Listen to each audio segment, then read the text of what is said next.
हौजिक नौना फंगलक्लिबा यामना हेन्ना मरम चाबा प्रमाणसिंगसिना मरम ओइरगा चथरक्लिबा भारत की संस्कृति सिंगसिगा चुन्नबसु ओइबना नौना थोरक्लिबा मिचंग मिखाई नाइदबा थिजिन हुमजिनबसिंगना भारत आर्य सिंगना लाक्लग खुंदाकी हाइरिबा वाफमसी लाली हाइबसि तसेंगना तागलक्ली आर्यन इन्वेजन की थियोरी बु सिंगनरिबा नत्रगा मसाना अदुम चिंगनहल्लिबा मरम खरदी अहनबदा आर्य सिंगी मरनी हाइरिबा बेददा भारत की मपानदा लैबा मकोइगी हौरकफम नत्रगा मयुम ओइरंबा लम अमत पलमदे अदुबु सरस्वती तुरेल अमदी भारत की तोंगान तोंगानबा मफम सिंगदी निंगथिजन पल्ली हौजिक फावबदा आर्कियोलॉजिकल लिंग्विस्टिक कल्चर नत्रगा जेनेटिक की ओइबा भारत की वांगमदगी नमदुना आर्य सिंग चंगसलक्किबगी प्रमाण अमत फंगद्री अनिसुबदा आर्कियोलॉजिकल साइट लिसिंग अनि चमगागी मनुंगदा सरुक अहुम थोकपगी अनिदी नौना पुथोरकपा कंख्रबा सरस्वती तुरेल खोंबानगी ओइरी अमदी मसिना बेदगी मतम हाइबदी अरीबा हरापान सिविलाइजेशनदगी हौजिक फावबा चथरक्लिबा संस्कृति की चानबा मचत अदु फंगली अहुम सुबदा मनिंग तमना थिजिन हुमजिनजबा कयाना मोत चप मानना सरस्वती तुरेलना कंखिबगी मतमसी ख्रिस्त की ममांग सही लिसिंग अमग चमापन दा हाइबदी ngasidakin chahi lising mari mukki mamangdani hairi Saraswati तुरेल कंखिबगी मतम सिना पीरिबा मरु ओइबा वाफमदी बेददा सरस्वती तुरेल हाइबसी मफम कयादा पलंबना बेदा हौरखिबगी मतमसी सरस्वती तुरेल असिना कंद्रिगै ममांगदा मसाना ओइफम थोकपनी ब्रिटिश मतमगी भारत की मरमदा थिजिनबसिंगना हाइखिबा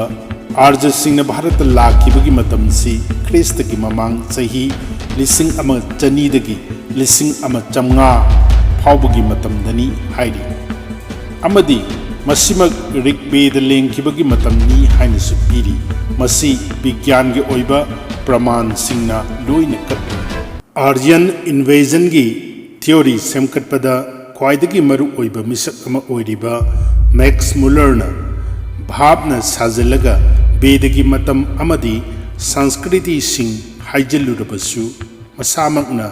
मागी सीगदब कुइद्रब मतमदा अरोइब ओइना फोंकिबा लारिक the 6 systems of Indian philosophy दा मसागी मराल याजरदुना फोंतोकलमकी मदुदी बेदगी मतम लेपा हाइबसी ओइनिंगबा ओइजरबसु ख्रिस्त की ममांग सही लिसिंग अमा चमगा ओइगेरा नत्रगा लिसिंग तरा मंगाबु ओइगेरा बेददी पृथ्वी की लाइरिक सिंगी मनुंगदा ख्वाइदगी अथोइबा अमा ओइदुना अदुमक लैहौरगनी मतांग असिदा यंगसिनबिगदबदी ममांगददी मैक्स मुलरना बेदा हाइबसी साउखत्तबा इचम चंबा मिथोलॉजीनी हाइना कयारक फोंदोखरबनी हौजिक बेदा अमदी मागी संस्कृति खुदिंगमक भारत की हौजरकपनी हाइबसी कुप्थना नैनबा याय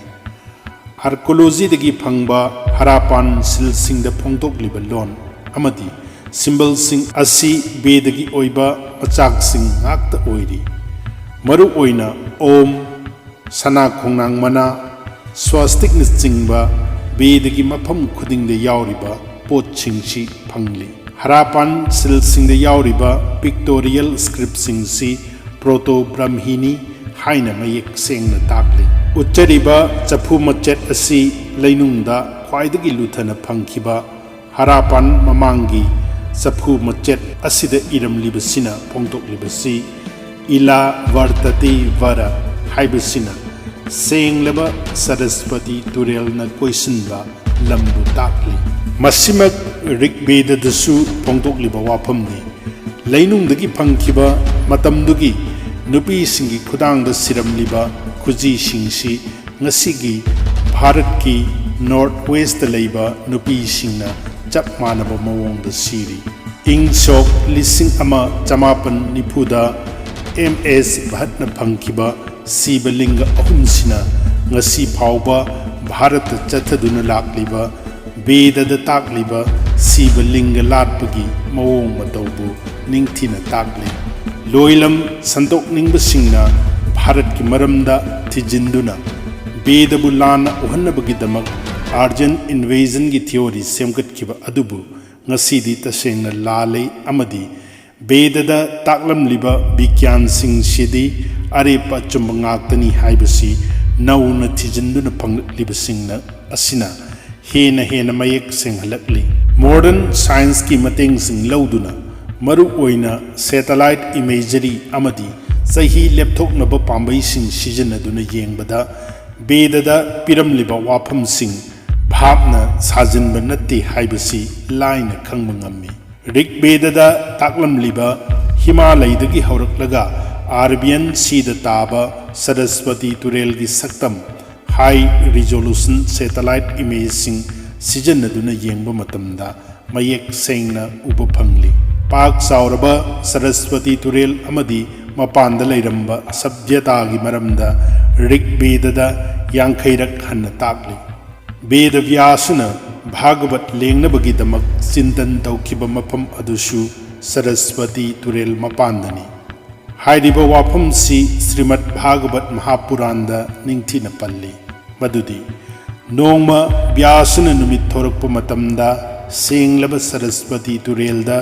iru lujaraga achikpada mathanta phammi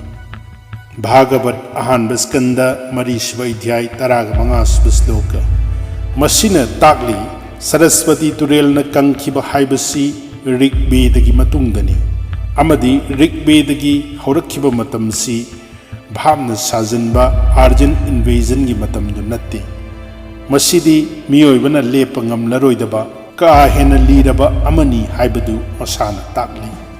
satellite image ta ising amadi kangphal gi sarip asi machuna lepi higok machugi lai asina Saraswati turel amadi asangba machugi lai asina magi basin amadi amuba machugi dot chingchina